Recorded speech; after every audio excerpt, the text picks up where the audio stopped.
무협 영화나 드라마에서 등장하는 주인공들을 보면 상대와 칼을 서로 부딪히면서 화려한 검술을 선보이며 상대를 제압하는 장면들이 많이 등장하죠.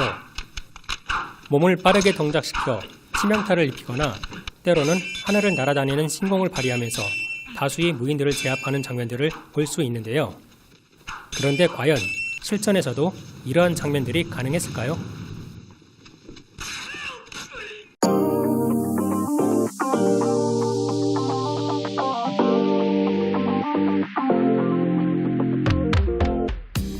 무인 복장을 한 사람들이 나무를 세워놓고 백의시연을 수련하고 있습니다. 이미 많은 언론이나 영상 매체를 통해서 대중들에게는 익숙한 장면이죠.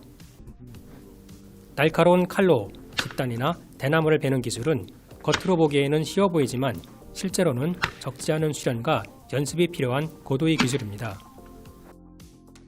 날카롭게 날이 서 있는 진검으로 수련하려면 다소 위험도가 따르기 마련입니다.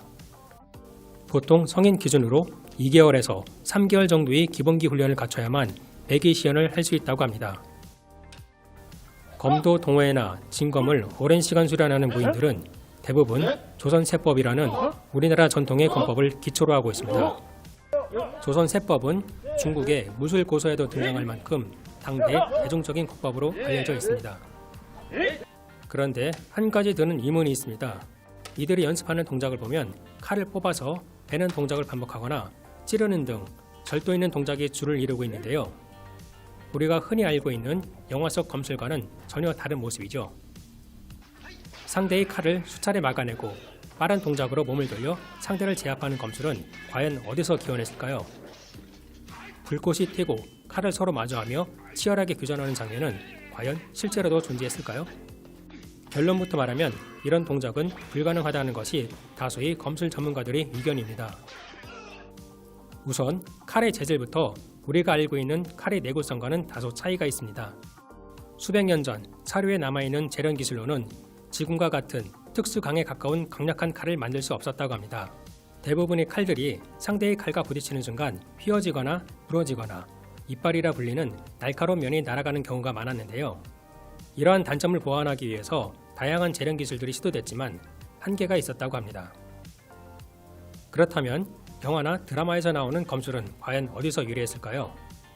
기원은 정확하지 않지만 전통검을 수련했던 무인들이 무협 영화의 기술 자문을 하는 과정에서 응용된 동작으로 추정하고 있습니다. 또 한 가지 가설은 1930년대 헐리우드 영화에서 유행했던 검술 액션을 시초로 보는 시각도 있습니다. 당대 최고의 액션 배우였던 에럴 폴린의 검술 연기가 후대에 제작된 무협 영화에도 영향을 미쳤다는 설입니다. 현재까지 내려오는 전통 검법들도 상대의 칼을 막아내기보다는 상대의 빈틈을 노려 단칼에 베는 동작이 대부분이죠. 검도나 펜싱 같은 스포츠 역시 상대와 적절한 거리를 두고 견제하다 짧은 시간에 제압하는 것을 핵심으로 하고 있습니다. 칼의 본고장이라 불리는 일본의 경우 사무라이들이 호신용으로 기술을 익히며 실전 기술이 발전하기도 했는데요. 우리나라도 임진왜란 이후 검술에 대한 중요도가 강조되긴 했습니다. 조선 정조임금 당시 장영영 장교 백동수가 무예도보 통지라는 훈련 교범을 집필하기도 했는데요. 아쉽게도 이후 총포류 무기들이 급속도로 발전하면서 칼의 길이도 짧아지고 검술도 병사들의 훈련이나 장수들이 심신수련을 위한 검술로 정착됐다고 합니다. 중도일보가 기획 시리즈로 전해드리는 우리 민족의 전통 칼 이야기. 다음에도 더욱 다양한 콘텐츠로 찾아뵙겠습니다. 영상이 마음에 드셨다면 좋아요와 구독 부탁드립니다.